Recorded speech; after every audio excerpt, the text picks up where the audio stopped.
going to wake up bruised and battered, having lost consciousness at some stage in the afternoon. And he's in long brown reeds, reed mace, cattails, I think you call them in the States. Yeah. And they're autumn cattails, autumn reed mace. So they're brown and broken, and the seed heads are starting to open. And so down the riverbank of you, there is a brook, actually more of a river, a wider river. And you know there are bodies in the water down there. All around you, the ground is churned up, and night has fallen. And you can hear the sounds of today's battlefield all around you. There are still people moving around. There are still people groaning. And the sky overhead is mostly cloudy, so it's a very dark night. Just every so often, there's a slither of moon shining on the river below you. Mm-hmm. And as you lie there in that state, the sweat cooling under your armor, the events of the last few months come back to you. So you sailed from Norway with King Harald Hardrada, a huge man who stood nearly 7 feet tall and was known to have fought as a Varangian guard for the emperor in distant Byzantium. Mm-hmm. And you sailed from Norway with 300 ships and raided the English coast, the coast of Northumbria, at Scarborough, and then landed and marched. There was a battle at a place called Fulford Gate in hot autumn sunshine, and the Norwegians won. You won a great victory, and the Northern Earls surrendered and gave hostages. And it was then that you found the truth of what you'd already heard as rumor, which is that Northumbria is very similar to the rest of Scandinavia. And Jorvik, or York, is actually like a Scandinavian city, part of the Viking world, if you like, linked with Norway and through the corridors of the rivers Volga all the way down to Byzantium itself. And some of the locals actually speak Norse, although many of them are clearly English. Some of them are Norse English. Okay, some of them even still worship the old gods, even though in Norway that is increasingly rare. Mm-hmm. After the Battle of Fulford Gate and the surrender of the Northern Earls, the English king Harold turned up, not Harald, but Harold, and there was an even bigger battle at a place called Stamford Bridge. The slaughter was great, and you lost, and the English won. And you saw Hardrada himself fall, and you saw the English traitor, half brother of the English king Harold, fall as well. And late in the day, you yourself fell, knocked unconscious in the reeds by the river Derwent, actually. And now you wake up under a dark English sky, knowing that the remnants of Hardrada's army has left, that his black raven banner, Land Reaver, has fallen, and that the English king is victorious. What do you do? Cool. I wake up. I assume I'm in tall grass. You have a headache. You're in amongst the cattails. So where you fell has apparently saved your life, because you've tumbled down into the cattails and not been seen by any English soldiers who might have come along and just finished you off for being Norse. Yeah, and that's so. And I'm like, so I look around and all I see is tall grass, I imagine. Yes. Before I sit up. Well, you can see you can see the river down the riverbank of you when the moon allows, coming through the clouds. You can see, as you would in these kind of dark conditions, bits of bodies. I don't mean that you see them and they're dismembered. I mean, you can see a leg, which is obviously attached to a body, but you can just see the leg in the moonlight, or you can see a torso and a head kind of out of the water. Yeah. So this is you're in a secluded spot on the battlefield. But yeah, I'm just trying to figure it out. So, am I looking up? Like, did I fall down like a little embankment, like a little? So I'm like to the, to the right of me is the river. To the left of me is a small hill going up. Well, it would be more like to the east of you is the river, and you are on the west bank, which is the York bank. So on the day of the battle, your army came from the east, from the other side of the Derwent, and the English came from the west. So you're on the west. You're on the west bank. Yeah. I guess I'll go mapless. Cool. I mean, it would be impossible. It's impossible for you to get much of a picture, but at the moment, being down the riverbank, you're quite nicely hidden, even when the moon comes out. Yeah, and I'm hearing nothing immediately near me, I would suppose. I think every so often you hear a groan. You hear a groan. Someone is alive nearby. Yeah, I think down here you can hear. Well, a battlefield a few hours after a battle isn't completely quiet. There are men still alive up there. There are men still alive up there. There are probably people walking around scavenging. You can hear growls out there that suggests either wolves or stray dogs have come as they would. It's too dark for the crows. The crows will have gone back to the trees to wait for the morning. But the other scavengers of battlefields are out and about. Cool. I check myself, like move limbs. So you've got feel pains. Yeah, okay. So you've got a hell of a headache, and you've got blood caked on the side of your head. Evidently, you were knocked out, but you can't feel any cuts or broken bones. You're probably woozy, and yeah, standing up will be an adventure. Yeah. Like pat myself down. What do I got on? Armor, you said? You've got a mail hauberk on, which was fortunate because at the start of the day, a lot of the Norwegians at Stamford Bridge didn't have their chain on. They weren't expecting Harold to turn up with the English army, and they having won at Fulford Gate, a lot of the armor was not being worn, but time was bought for you, not least by a famous berserker who held the bridge on his own against hundreds of Englishmen before one of them went under the bridge and speared him from below through the planks. But the time that he bought you allowed you to get your armor on. You can choose whether you have a Danish axe, or a two-handed axe, or whether you have a sword or a spear and a shield lying next to you.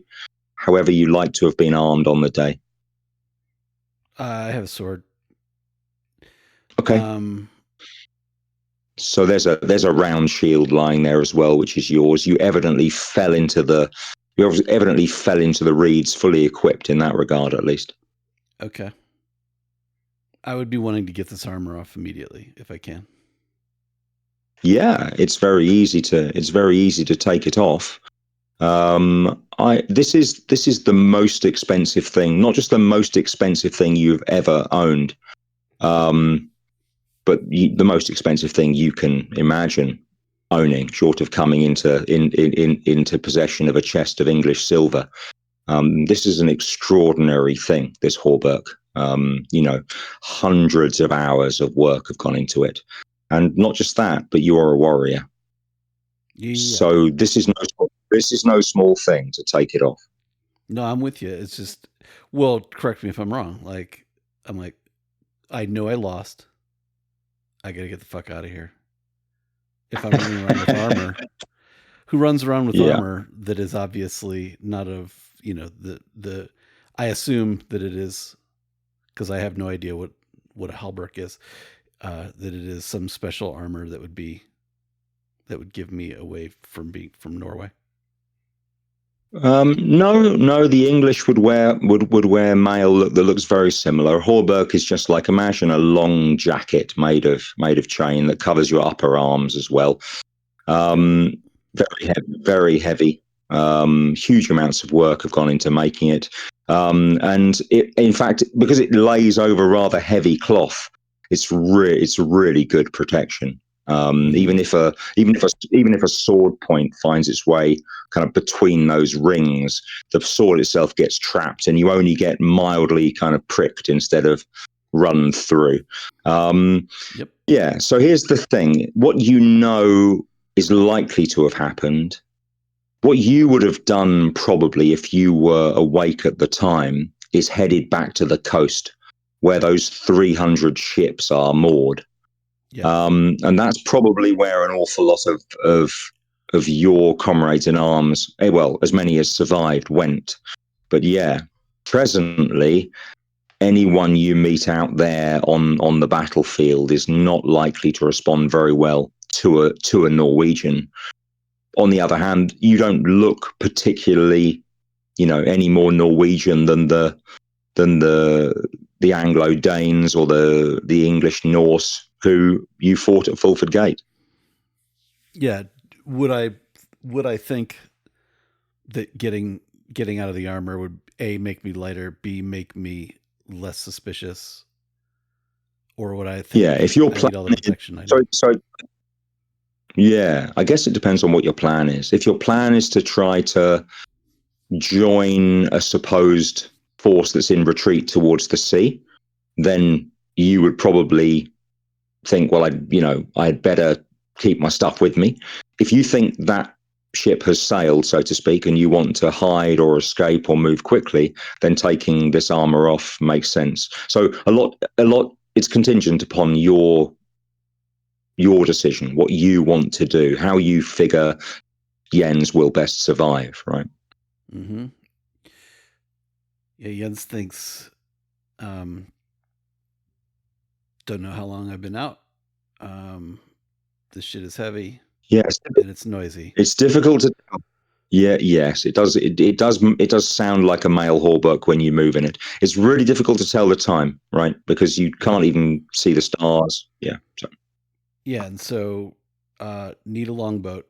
Get a thumb a ride for a longboat, right? Because I'm not going to last very long here. I got a river. River and chainmail sounds like a bad idea. Do I have any coin on me? No, you have no coin on you. I think any personal effects you would have had would probably have been left in camp this morning. Yep. One thing it's worth reiterating is that Northumbria is, for you, Northumbria is part of the Scandinavian world, right? York is a Scandinavian city in this era. So, so you're not in a completely foreign land. So this does broaden your choice a little bit, right? Okay. Yeah. Having said that, to get out of your hauberk is quite quick. You'll probably ache a bit, right? Getting out of a heavy bit of equipment. Imagine having totally. Yeah, but you can get out of it. I'm probably used to the weight of it, and not having it makes me a little lighter and a little faster. Yes. You'd float. You'd feel like totally. You feel like your limbs are floating. Yeah. And so, like, I'm kind of trying to stay low, but I'm peeking up, to try to see what I got. Do I have any food on me? You have no food on you. You are thirsty. I mean, there is a river nearby, but you can't. In your imagination, you can almost taste all the blood flowing with the waters of the Derwent, right? For sure. Yeah. But you have no food. What about your sword and shield, though? What about Jens's sword and shield? Well, the shield would be a dead giveaway, right? Yep. So I don't need the shield. The sword is the Yep. sword. I know you're going to make the sword important to me. I think this was probably your father's sword. Yeah, for sure. Mm-hmm. I'll take the sword because, I can always drop it if I have to. Yep. It's a shame to leave the armor behind, but I don't need the money if I'm dead, so fuck it. No. Would you like to try to hide it to come back, perhaps, or do you just discard it there sure. in the reed? Yeah, I mean, I would hide I would try to fold it up and maybe I don't know, put a rock on it or something, grass, Nice, whatever. Yeah, sort of hold it down. Say goodbye to it. Say goodbye to it fondly. Yeah, totally. And okay. Kind of look around. I probably can get I probably have no landmarks or anything that I can see to kind of where would I come back to anyway, I guess. But well, yeah, you can see the bridge. You can see the eponymous bridge at Stamford Bridge, right? Cool. And so you're just about 20 meters to the north of it on the York bank, so on the west bank. And I think when you look out to the west, so if you stand and you look over the lip of the riverbank, you can see York in the distance. Now, you will know that because you've done the march to York. You were there on the day the Northern Earls surrendered and gave hostages. You're about 7 miles from York. So you can see the fires of York in the distance, and you can imagine the English king and his army drinking toasts to their victory. Mm-hmm. Cool. Historical sidebar. Actually, Harold Godwinson had to march south as fast as possible after Stamford Bridge because the Normans have landed in the south of England, or are about to. I feel like I'm in history class right now. So when you stand up and look over the lip of the riverbank, if you roll a d6 for me, Brian, because I'm an idiot and I forgot to bring my dice. No worries. 6. Okay, yeah. I was talking about the growling and the barking of dogs. The closest thing to you, which turns its head and its eyes glint in a momentary slice of moonlight, the nearest thing to you is maybe it's a wolf, maybe it's a dog, maybe it's a half wolf, a wolf dog, and it's eating, and it's very jealous of the food. That is to say, a fallen warrior that it has found, and it growls and bares its teeth in the dim light at you. Mm-hmm. I raise my sword at it, I guess. Okay, it growls and just it sees you. You see it. It's about 5 paces away, so close enough to leap, close enough for you to lunge, but it doesn't leap. It just seems interested in this body. What does the body look like? Well, it's dark, right? Really dark. So you can imagine you're just seeing the outline of this human form under the head of this big dog / wolf. And this, it seems most interested in the fact that it's probably been eating the body's throat, into the throat where it's soft, or into the face. Cool. If it's going to be preoccupied with the body, I'm going to go the other way, maybe down to the river. Okay, and sidle along that way. So give me a compass direction. I know it's going to be difficult for Jens. The sea, and presumably the boats are east from here. That's over the river. Yeah. The bridge is to the south. York is to the west. Okay, so and the bridge, I'm sure there's people on it. You would have to wander closer, but I think, that if you stand there listening, you can hear voices. It's difficult to know exactly where they are, but the bridge is probably occupied. Doesn't look like it's held by soldiers. Doesn't look like it's being guarded strategically or anything. The route of the Norwegian army today was pretty complete. Mm-hmm. Seems like crossing the river is crossing the river a possibility. Yep. Is it pretty? Yep.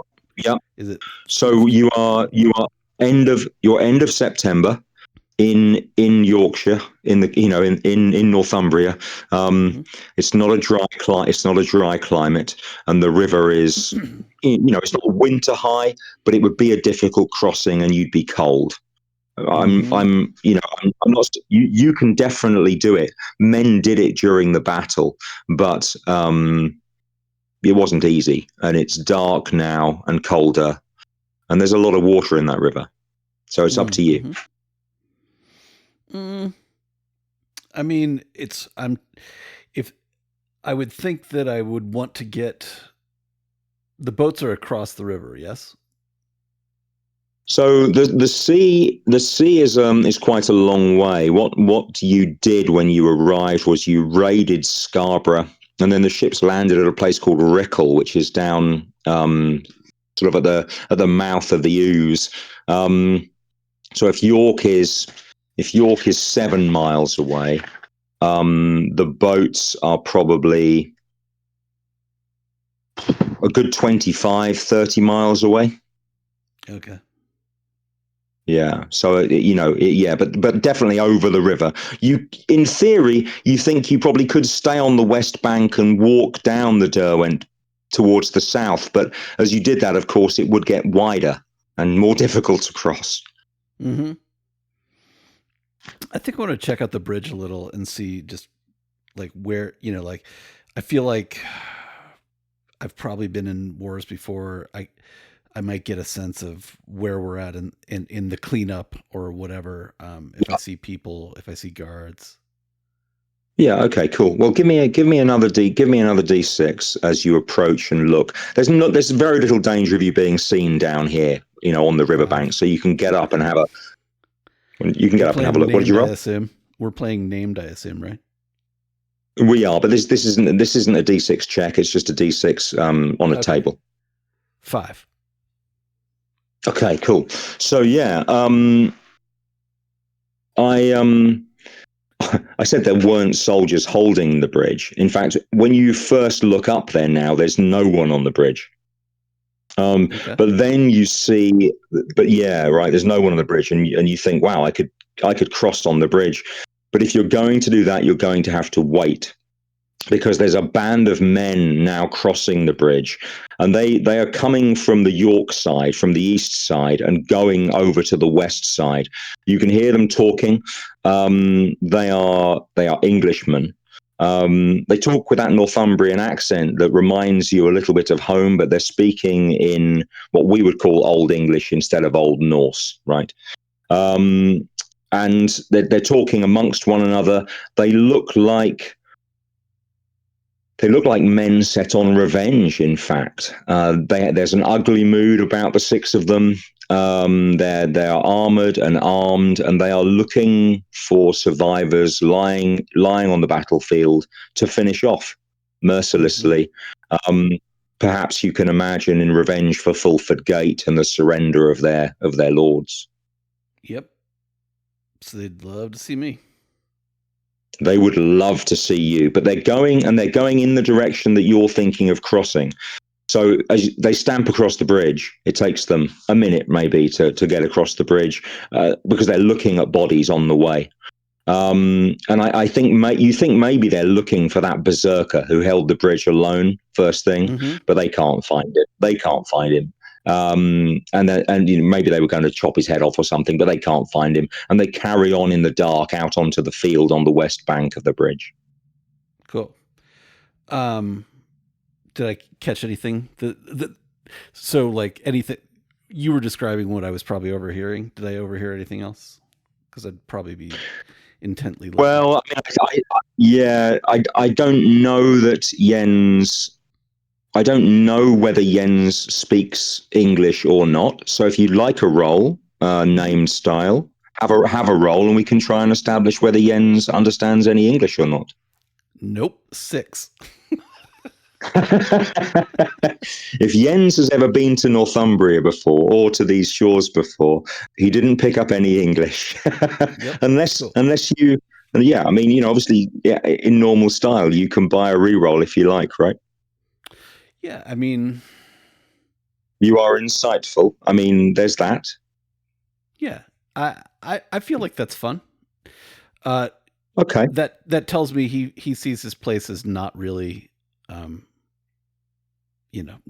his home. Not this is a foreign land that's not of his.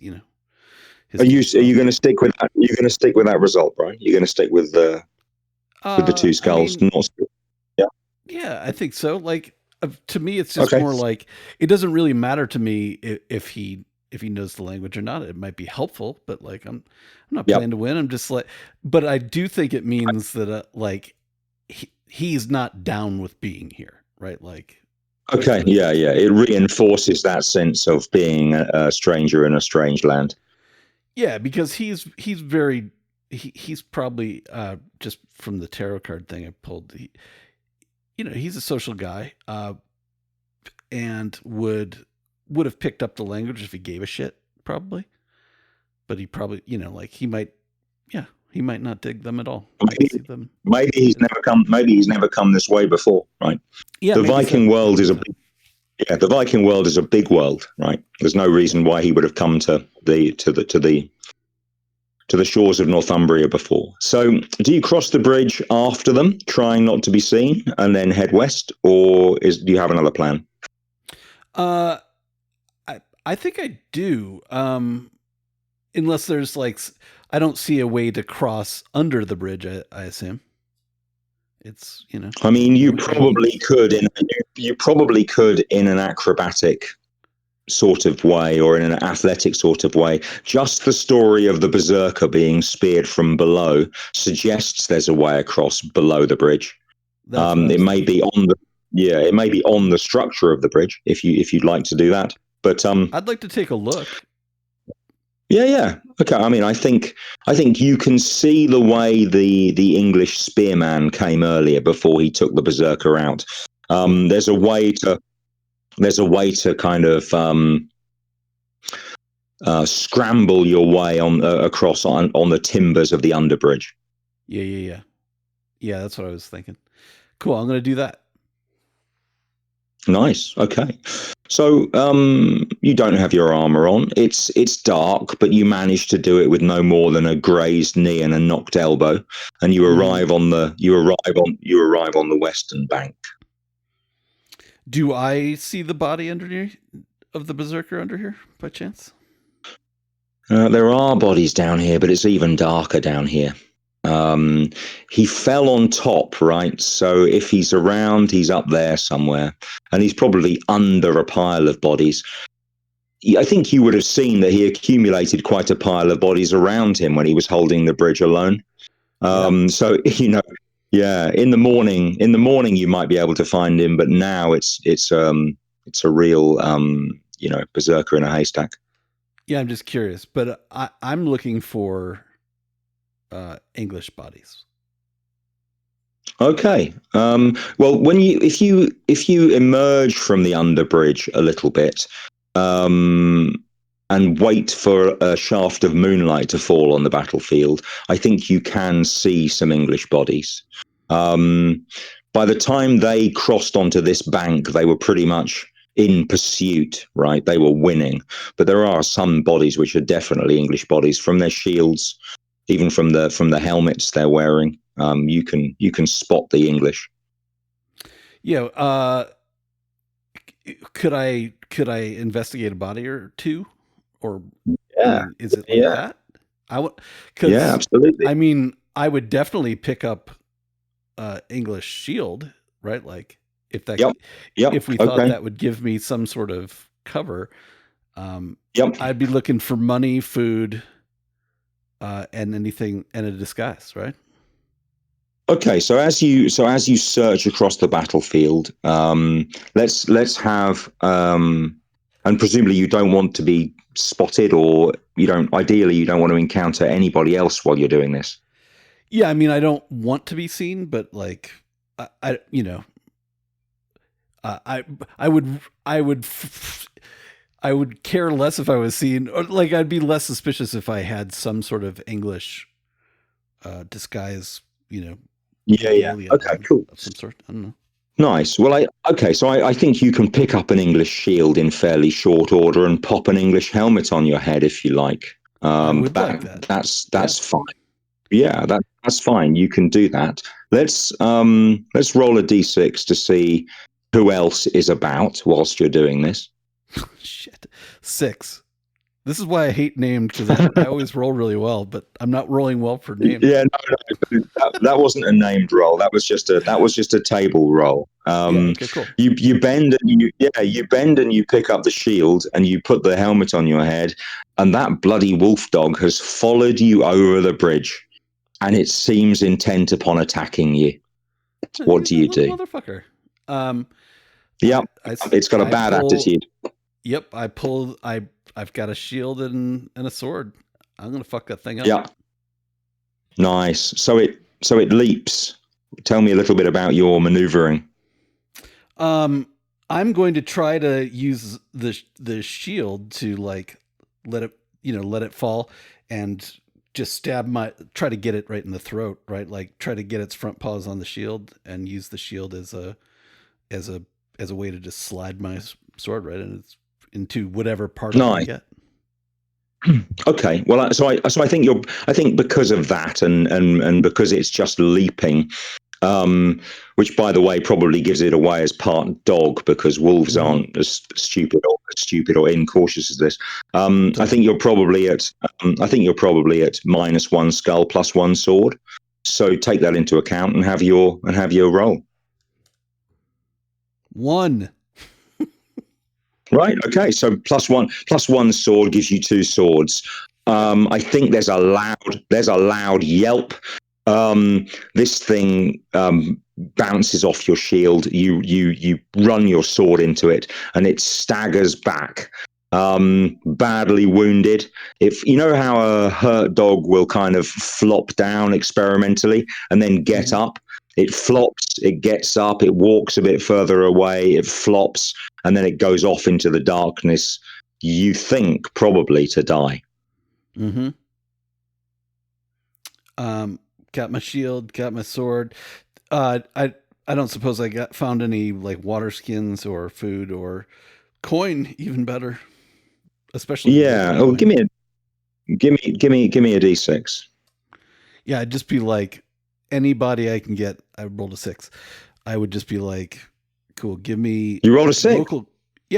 Local coin would be awesome, right? Like, nice. Yeah. You find one of these Englishmen. It has a belt pouch, and you think they are the local Northumbrian silver coins with a few copper. So maybe 6 silver and maybe 10 copper. Still, you're still dry. You're still thirsty. There's no water skins, no food, but you find some coin. Cool. I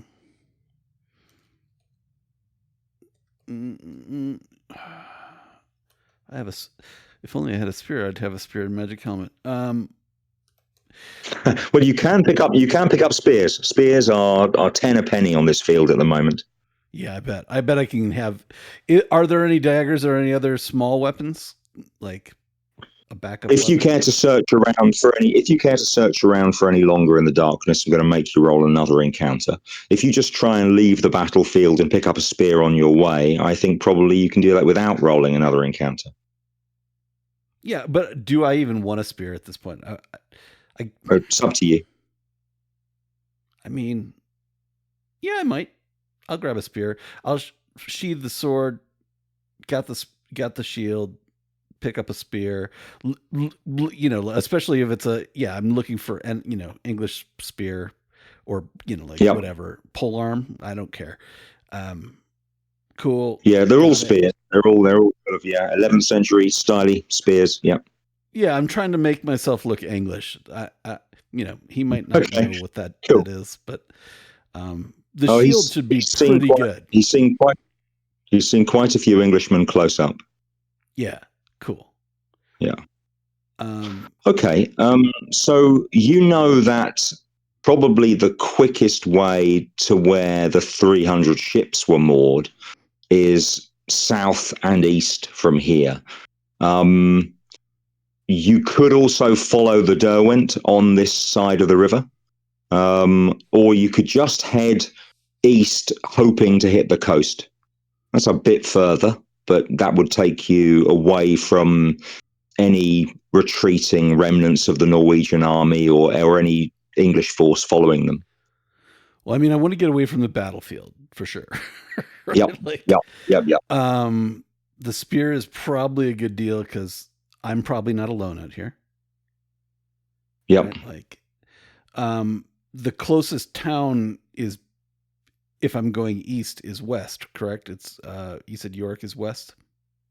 Well, the closest city is York, which you are now kind of heading away from. There are towns. There are towns to the south and east of here. There are a number of towns in Yorkshire, or this part of Northumbria is divided into thirds or thridings. In modern English, we call them ridings.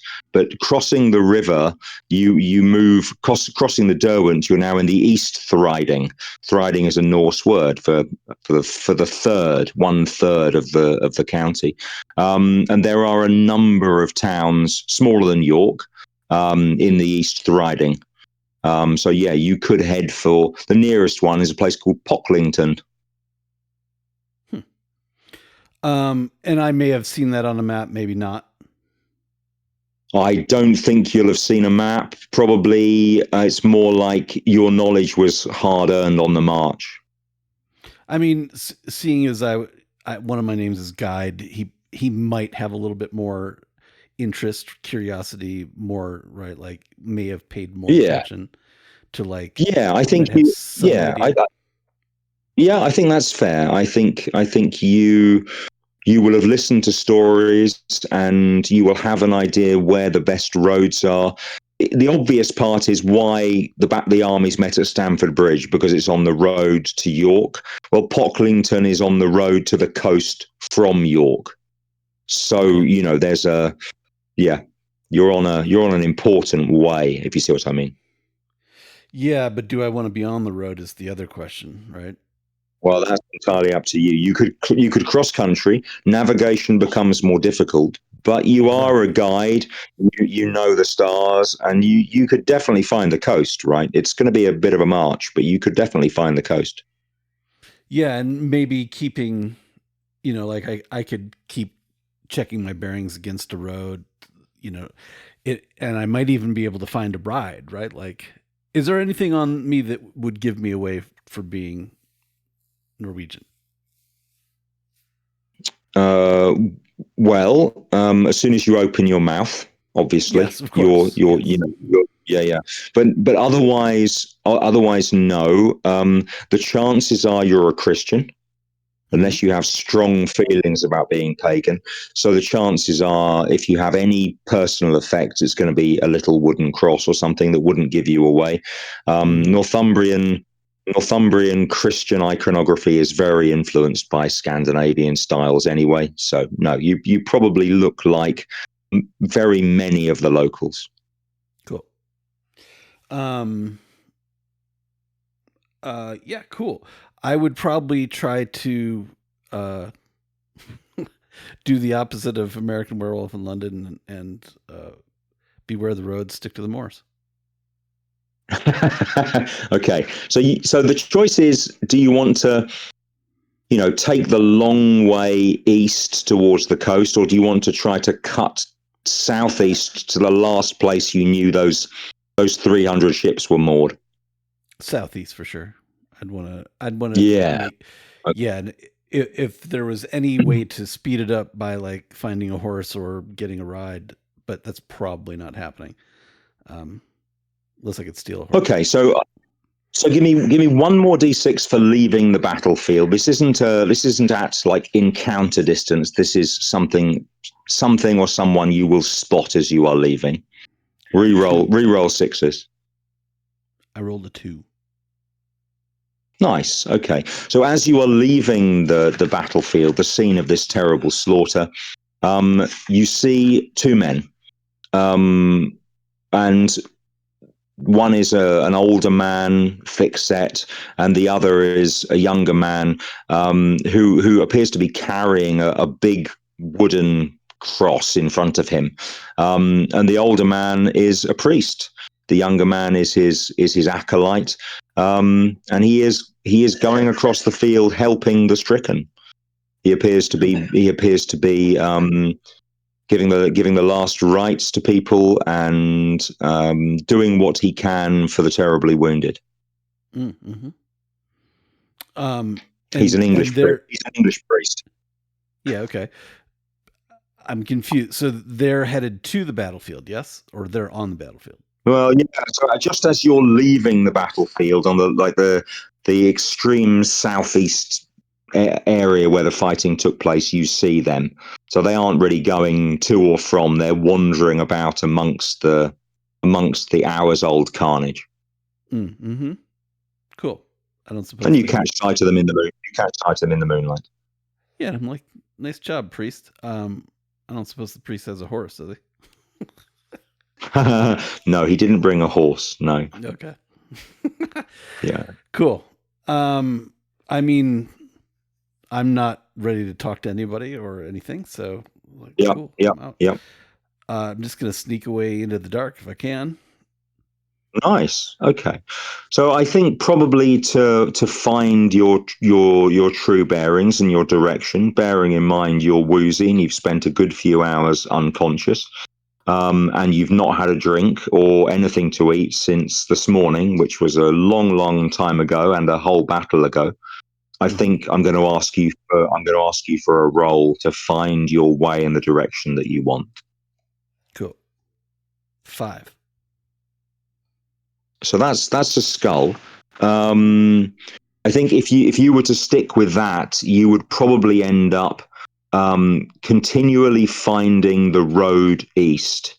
And so instead of heading southeast, you're more likely to head east, which is a longer road, a longer way to the coast. So you can buy a reroll, or you can stick with that. Well, I'd use guide to reroll. But it's 5. Cool. Another 5. Yeah. So that takes you up to 2 skulls. Mm-hmm. So I think you've still got potentially another reroll to buy with a name or with an emotion. I think 2 skulls will take you to a position where in the morning because you're a guide, you're not hopelessly lost, but you are lost, and you will be on the edge of the settlement, on the edge of a settlement come dawn, and not really know where you were, and maybe the direction of the rising sun will surprise you if you stick with 2 skulls. Mm-hmm. Is starving an emotion? Starving is not an emotion, but it would make you scared or perhaps angry or anxious. For sure, I'd be like, because I just can't think straight, right? Like, and I know, I'm just like, my head hurt. I'm just a little fucked up, and I'm not thinking straight, right? Like, and if I could rest and have a meal, I'd be fine. Huh? Yeah. Is this fear? Sure. Nice. Have a reroll. Your final 3. A 3. Mm-hmm. Awesome. Yeah, maximum success. The fear lends you wings. Cool. Yeah. Fear helps you out, and with the morning light, parched and really hungry and really tired, you can at least smile with your cracked, dried lips, because you realize when the sun comes up that you have been heading southeast. and you must have covered 5 or 6 miles before dawn. So you've put a good 5 or 6 miles between you and that terrible place. Mm-hmm. Cool. So yeah, where am I? What am I looking at? Yeah, where are you? Well, so you're looking at rolling countryside, somewhere in the Derwent Valley, essentially. You think you've probably got Pocklington, which is a reasonable sized settlement to your east. But you are in the kind of countryside where there are small settlements. There'll be a couple within sight as the sun comes up. So if you give me a couple of D6s, I'll tell you what you can see of those settlements. I got a 4 and a 3. Yeah, and I'm wondering, like, what I smell. Do I smell? I probably don't smell ocean. That's what I'm probably looking for. Do I smell food? Yeah. You smell autumn, wood smoke on damp autumn air. You can see a hamlet not far away of maybe one largish farmstead and 3 or 4 smaller houses, timber framed and thatched. And then the other way, a slightly larger village with a church, a stone church. Everything else is thatched and timber framed, but it has a modest stone church.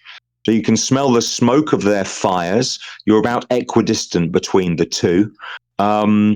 There are people already up and about in both of the settlements. Very difficult to tell anything about the settlements from this distance.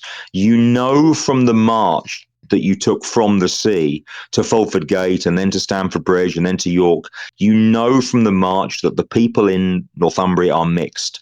Some of them are English and English speaking. Some of them are Norse English, and they speak English and they speak Norse. Mm-hmm. But you can't tell anything about the settlements at this distance. And last night was cloudy and dry.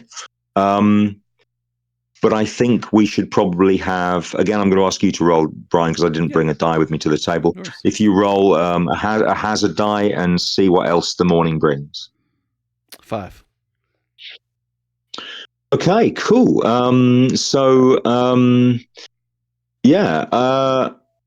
I think from where you are on the edge of a field, which is it looks like it's divided into strips of land to be farmed by the villagers. Mm-hmm. You look at the village, which you're about, let's say, quarter of a mile away, right? So in the morning air, you can see the people. You can just about see the color in their faces. You can't make out a huge amount of detail. But you see the back of a house, which is facing you. And there's a man there behaving really quite strangely, having an animated conversation with a woman, maybe his wife. And he goes back in and she hurries off into maybe an outbuilding, like a small barn. And she hurries into the barn holding a bundle of something. When she comes back out a moment later, she's not carrying that small bundle. And she looks left and she looks right. She doesn't see you and she goes back into the house. But she looked very furtive, right? Like she was concealing something when she went into the barn. Mm-hmm. First off, I would, if I am wearing a cross, I would pull that out and make it very obvious. Okay. Fly. Let's fly a flag here, right? Like, cool. Yeah.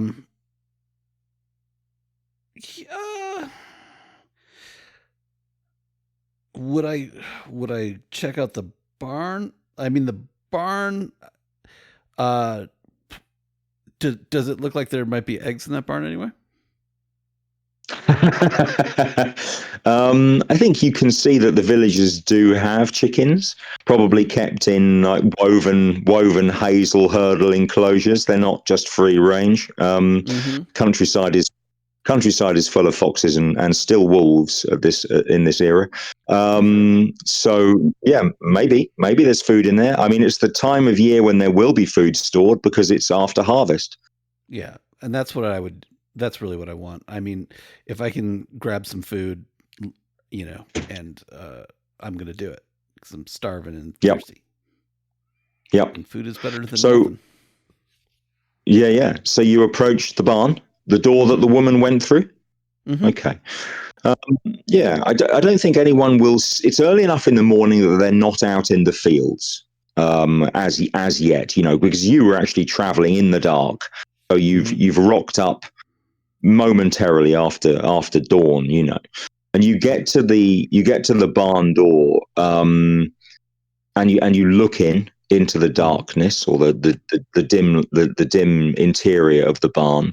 It's a small barn. You do hear a chicken clucking in there, and you can smell the smells of animal bedding as well. Animals are clearly kept out in this barn.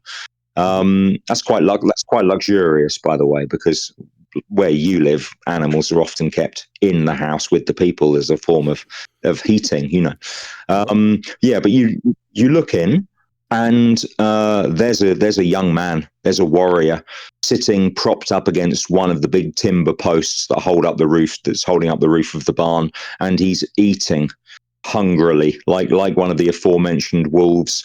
And he's got a water skin next to him. He's just eating bread. He's already scoffed down the meat. But when you come into the door of the barn, he looks up at you and reaches around as if he's going for a sword, but his sword is lost. And you can see he's wounded. He has a leg wound. Yeah, is he English or is he a countryman? How do you find out? I might have known. I would probably say hello in Norse, right? Like, yeah, okay. Or I would I would ask, "What's your name?" Right? Okay. Yeah. Okay. Does this person look my age or younger, older? What's the deal? Well, how old are you? We haven't decided, right? Not yet. Young enough to be in a war, so. I mean, there were old guys in the war, right? I mean, pick an age under 60, and it would be possible, probably, to find yourself on that battlefield. Let's see. Oh, I always suck at this. I'm going to do 3d6. Boink, boink, boink. I'm 20. Okay, cool. He is around about your age. Difficult to tell. He's kind of filthy and blooded and tired. When you speak to him in Norse, he is very, very. He's very, very relieved, because you look like an Englishman with your shield and that bloody helmet on, right? Mm-hmm. And so he's extraordinarily relieved, and he tells you his name is Halfred.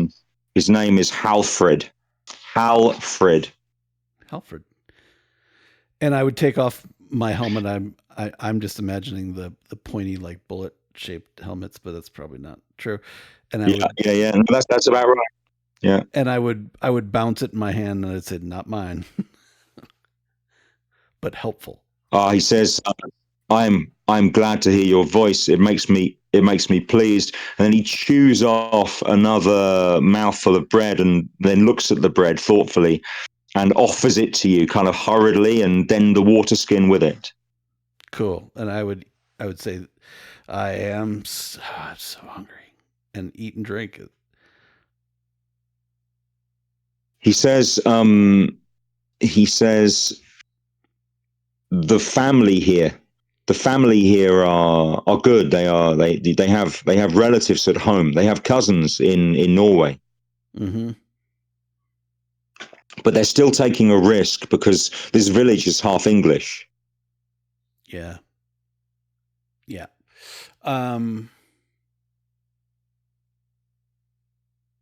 Yeah, cool.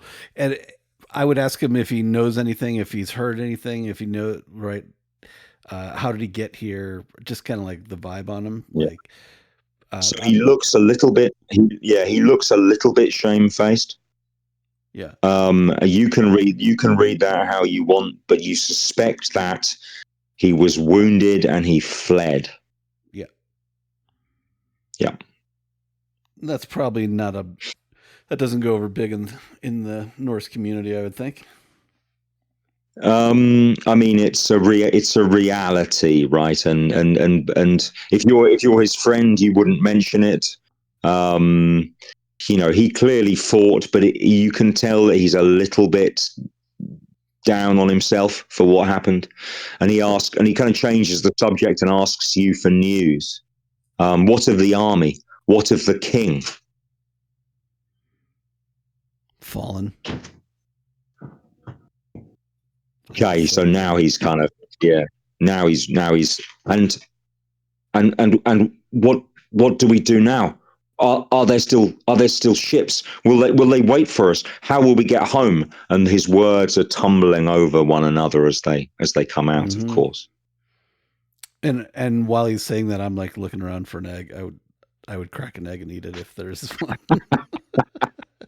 Yeah, I think the farmer's wife is distracted enough, what with having a Norwegian soldier in her barn, not to have checked for eggs this morning. And there are some hen nesting boxes in there. You can grab an egg for sure. Mm-hmm. If there's two, I'll give him one, and I might even leave a couple. Yeah. Nice. Okay. He says, "Are you going to the ships? Is that where you're going?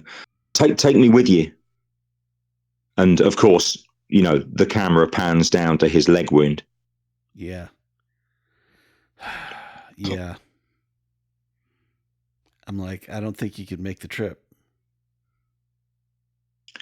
She's bandaged me. I can stand. And he kind of pulls himself up on the post, and that you would end up having to do a kind of 3-legged race with him across the countryside.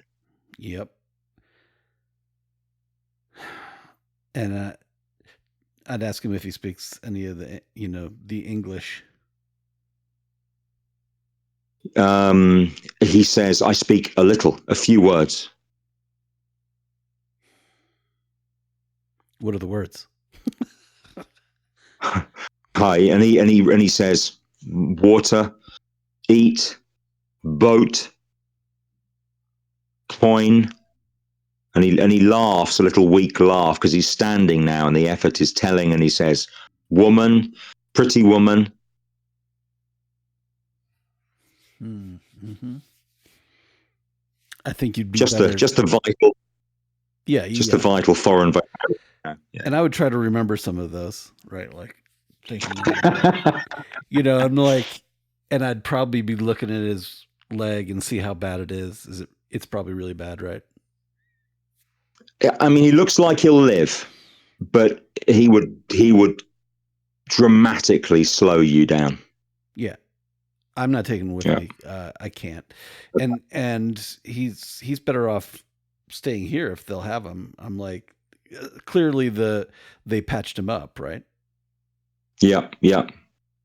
She did. She patched up his leg reasonably well. Yeah.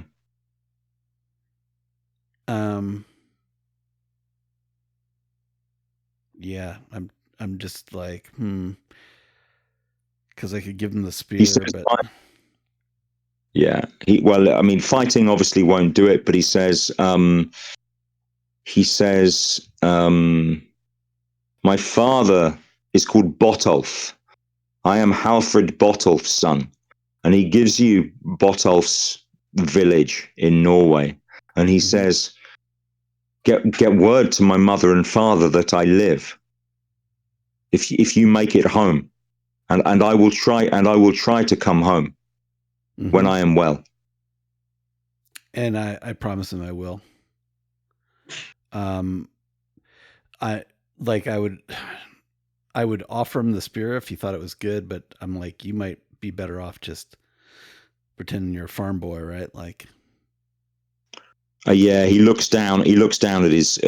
I think he's probably got his chain on, and he looks down at it, and he starts to kind of struggle to take it off, and then that's enough effort that he has to sit down after that, and he kind of pushes it away and says, take this and take this and hide it for me. I will do as you suggest. And I would tell him, like, I'm tempted to give him like my helmet or something. Like, if I need that, I don't know if I need a helmet. I don't know if it's, would we see soldiers on the road or in villages? Probably not. Yeah, probably not usually, right? But you know that the remnants of the remnants of the Norwegian army have passed this way on the way to those boats. So it is possible that you'll meet an armed English contingent in pursuit. You just don't know how the end of yesterday, turned out. Yeah, and I'd say, you hide this chain somewhere in here, where you can get to it. Try to get healed and sell that to see if you can get somewhere once, give it a few days, see how you feel. He nods and says, he nods and he says, yeah, that would buy me passage. It would buy me passage from Scarborough or from Kingston. Exactly. Hide it here, keep it safe. And good luck to you. I will talk to your parents. I will seek out your father if I make it back. No, he nods and smiles. Make it back. Yeah. Yeah, nice. Okay, so I think it's time to establish some stuff about the day. So let's have a hazard die for the next stage of your journey. If you leave Alfred behind and travel on, let's have a hazard die. Yeah, I do leave him behind. I try to give him. Yeah, try to make him feel good. I rolled a 1. Yep. Oh, okay, and another D6, please. Cool. Oh yeah, another 1. Okay, cool. So that's the only result that requires you to roll a third D6. Fun. Another table. Okay, you were a table man. 6. I like my tables. No doubt. So I think almost immediately, turning down a lane out of this little Anglo-Norse village, you meet some locals, because it's that time of day. They're off out to work, right? There are 3 men and a woman. They vary in age. She may be the youngest. Maybe she's the daughter of one of the men, and they go up to. So she's maybe 15 or 16. And the oldest of the 3 men has already got grey hair and a big kind of greying moustache. All got that typical kind of English longish hair and facial hair as well. They look like they're going out. They look like they're going out to work, having breakfasted with the dawn, and what should we say, of encounter distance about 30 paces as you take a turn down a narrow Northumbrian lane, with hedgerows on either side, and they stop and look at you, uncertain. Now, you could turn around and head back towards the village. You could sort of push yourself through these thick hedges, or you could just try and brazen it out and walk past. As far as armaments concerned, they're definitely not armored. Their armaments consist of agricultural tools. So a couple of them have bill hooks. One of them's carrying a fork, like a garden fork. I would probably, would do some sort. Have I seen any of the movements of English soldiers? I'm sure I have. Right, like some of their movements and whatever. Yeah. I mean, their movements aren't dissimilar to yours. The confidence or the pretend confidence of a warrior. Yeah, I would probably like click my shoes together and start off, like with the shield, like and the spear, and I'm just like in basically not even a force march, like a little jog, like past them.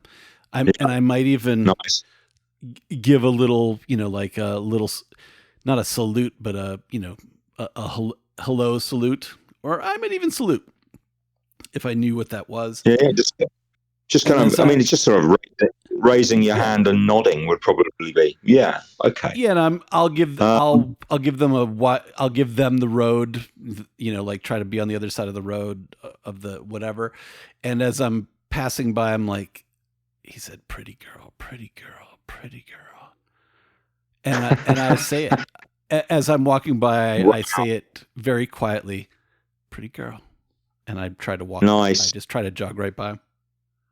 Yeah, okay. So I think the oldest man says something which you don't understand. There's a laugh from one of the men at what you say, and I think the girl kind of slaps him hard on the arm to shut him up. But the older man was definitely addressing you, and when you go past, he calls it out again once more, and then stops, kind of surprised probably at your rudeness, and then they carry on back towards the village, assuming you're just, a busy soldier about your business with no time to talk to them. Mm-hmm. Yeah, nice. That's cool. So, yeah, I guess your plan is to carry on southeast, right? Yeah, I mean, got to go see if the boats are there. If they're there, I'm out. Yep. If they're not there, plan B is something I don't know. I have no plan B yet. Okay. I think we'll have to give the guide in you another role to navigate your way across the Northumbrian countryside for another day successfully. You probably suspect that you're not traveling at full speed yet. You're probably still feeling a bit groggy after the battle. So you reckon you're probably looking at 2 days to the moorings. Okay. Mm-hmm. So if we give you a roll for good direction on this first full day, and we'll see how that goes. I rolled a 2. Okay, cool. So that's good. That's 2 swords. I think what that indicates is that occasionally you have to correct for your because you're following the wrong hedge, or you're following the wrong lane, or you feel like you better cut through some woods because there are lots of villages and that takes you off the track a bit, but you correct for that, and overall today your direction will be true. And we'll have for the second half of the day, as simple as this, another hazard die roll. So if you roll me another d6. Sure. A 2. Okay, yeah. So, also, I probably would have. I would have probably asked to take the water skin. I don't have to, since yeah. Well, he's gonna have water. I don't have water, and I don't need food necessarily. Okay. So I think by the late afternoon, it is still cloudy and still dry. At least you've been blessed in that regard, and you find yourself standing in a copse. Quite an intensively managed woodland where the hazels are cut for poles, and you can hear woodsmen working off in the distance. It's the start of the busy time for them this time of year, getting into the woods, and you can hear them working off in the distance, and you can hear they've got a dog with them. It's barking. It may be barking at you, whatever. And suddenly a wave of fatigue comes over you, right? Mm-hmm. So I want to know whether you think this is just going to be like extraordinary tiredness because you've not slept and you had a battle and the only sleep you had was being unconscious, or whether you're more interested in it being a kind of a recurrence of the wound or concussion, something that you might have to get looked at. You decide. I don't mind. I think it's, like I've had a crust of bread and some water for 2 days. Yeah. And I'm huffing it, right? Like I am burning calories. Yeah. Thankfully, no chain. Like, yeah. So you said these are loggers, essentially.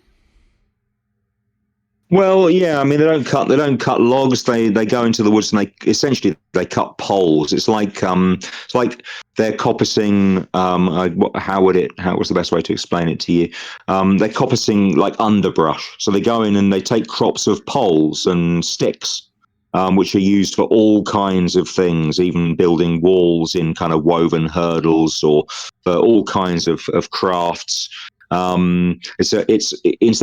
People in those days didn't used to cut down big trees for logs. The woodland economy was essentially an economy of sticks and poles, right? Yeah. Okay. When you cut down a tree, it comes back with lots of poles. Yeah. Yeah. So it's probably not big axes, but hand axes and like small tools. Yeah. That sort of thing. Yeah, small hand tools.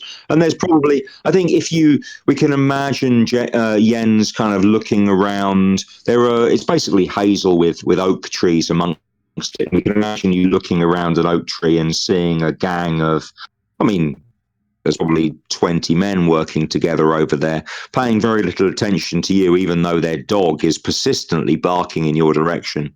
So what are we going for? Are we going for like really overwhelming fatigue, or do you put your hand up and there's a little bit of blood coming from your scalp? You decide. I think just fatigue, right? Like that makes sense. Okay, to cool. Me. I didn't see any blood before. Like it's probably maybe it's internal if anything, but like just gotta take a rest. You can feel it. You can feel it caked there. Yeah, cool. Okay, cool. So you have got to rest. You've got to drink. You've got to eat. Otherwise, that day to the coast feels like it could be the last hike you ever make. Yeah, and I don't have any sense if these brush cutters, I don't know what even to call them, are English or Norse. You call them like you can call them woodsmen. You can creep closer if you want to get a sense of their ethnicity. Yeah, and like I'm a soldier. I'm pretty sure I'm used to coming upon people and seeing if they have any food, that sort of thing. That would probably be a very normal occurrence. So I'm going to approach them very slowly. I don't really have a choice, right? Like, cool. Yeah. Okay. But do you want them to see you come, or are you going to kind of go from cover to cover? Oh, if I can avoid them seeing me, that'd be better. I'd like to hear their language. Okay. Let's have a roll. Mm-hmm.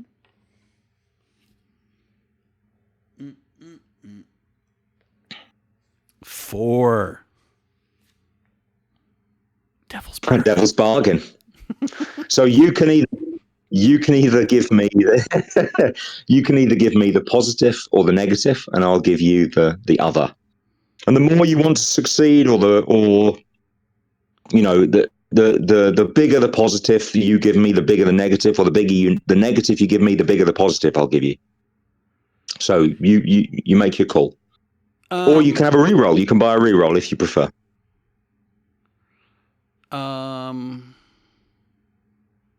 Yeah, let's see.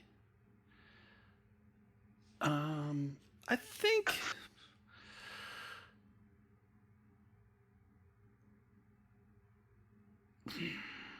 God, I'm tempted to just to let the dog bite me.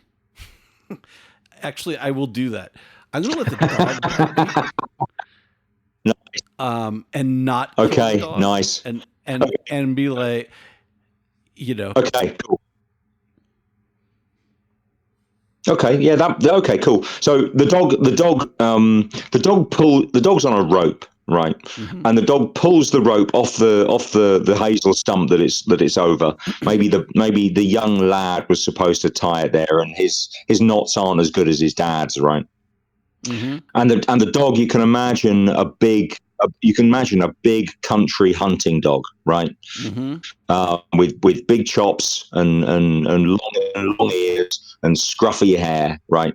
And it lunges and it's on you. It's attached to your leg, and I think it's going to break the skin, and so that's going to hurt. But they run over and they pull the dog off, and I think in return for that, they are definitely Norse English. They are talking in Norse amongst themselves, but because you look English, the one who's pulled the dog off is saying something to you in English, but the others are talking in Norse. Yeah, and I would say in Norse, I can speak your language. Okay, he switches to Norse and he's saying, I'm sorry, good sir, I'm sorry. It was the boy's fault." And he kind of smacks the dog, and the dog yelps, and then he kind of pulls it back and ties it to a tree trunk, and he says, "Allow me to look at the bite, sir. Allow me to look at the bite." And he would, Jens will say, "Please." Yeah, and you've got blood running down inside your, Yeah, it's a flesh wound. Like, it doesn't feel bad, right? It hurt, but no big deal. And I'm like, it stings. Yeah, it stings. And while they're bandaging me out, I'd say, I don't suppose you had any food or water. I don't think he endeavors to bandage it. I think he says to a young man called Nils, who looks enough like him to be his son. Mm-hmm. And he says, "Nils, take this man to the village and have your mother or your sister attend to his wounds and make sure that he is looked after." Mm-hmm. Cool. Sounds good. And Nils takes you, and he offers you his shoulder to help you walk. Is Nils that big? Is he my size? He's a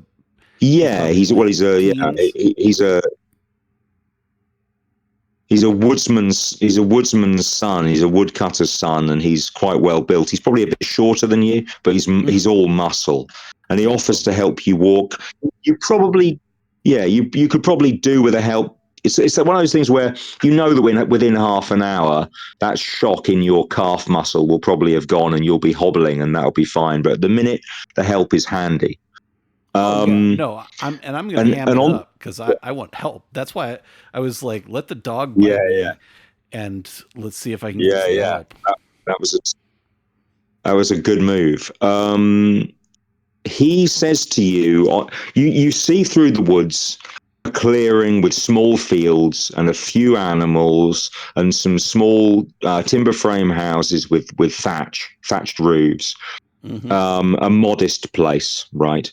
And on the way there, coming through the trees, which have only just started to lose their leaves, by the way. It's only the end of September, start of October, right?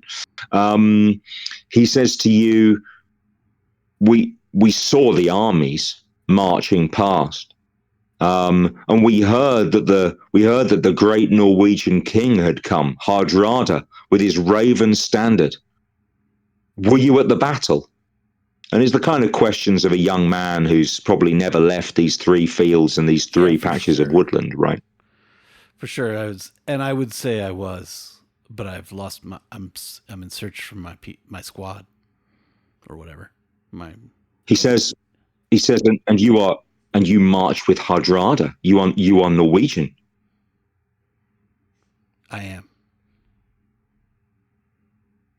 Yeah, he takes a deep breath and kind of he's not, you know, he's a rustic lad, but he's not stupid, and he's thinking through the implications of all of this. And then we cut to him bringing you across the threshold of his mother's house, right? And the women, and there's an old dude in there as well. They immediately respond with kind of pulling over a bench and sitting you down. And he for his mother's sake, he goes straight to the point, and he says, "This soldier marched with Hardrada. He's Norwegian." And his mother looks at him and then looks at you, and then she shakes her head, doesn't worry about it, and just gets to the bandaging. Cool. And I think that probably is a good spot to leave it. Yeah. Yeah, and I would probably leave it with. But I'd like to. I would take off my helmet and give it to Nils. I'd say a present for nice. You.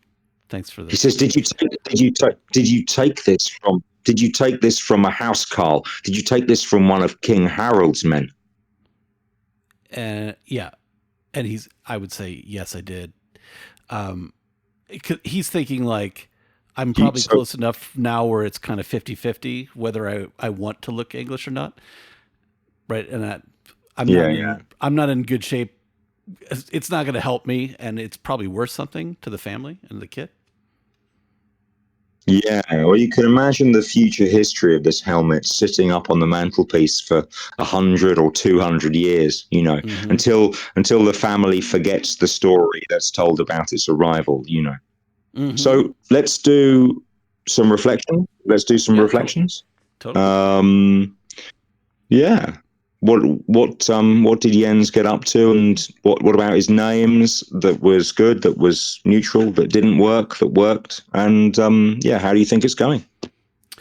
I mean, as far as I think it's cool, right? Like, I think the names are perfect. I literally used Rando for the names, and I really liked them, right? Like, I thought Soldier was obvious.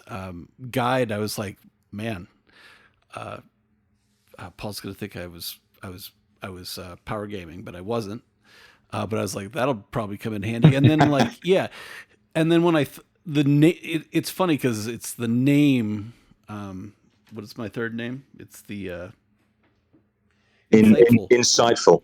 Yeah. So I'm like, I'm leaning into that a little, like, you know, like I wanted give me as much English as you can, right? Like I want to use that. It'll probably work. And when you said pretty girl, I'm like, that's going to be the best one. And it's the one I could remember that you told me the best, right? Like cool. And leaving a copper, right? Like I'm thanking people for my hospitality. That's also me probably, like karma, looking for some karma. Giving the boy the helmet. The boy is clearly, you know, like, that helmet's going to be cool as shit, right? Like, so just little things to like, karma and like, and you know, I think that's fairly insightful. So I think so it's too. A perfect thing. I don't know that I've created a new name, but like, you know, you used guide a lot, obviously. I used what? You used guide a lot. Yeah, I did. You used guide a lot, obviously. And you used swordsman to dispatch that bloody dog on the battlefield. Yeah, I don't know whether there was anything new. I guess it's not crucial that there's anything new. I think we learned a lot about Jens, right? I mean, he, as you say, he seems quite generous. He seems nice. Yeah. But I'm not sure those are names.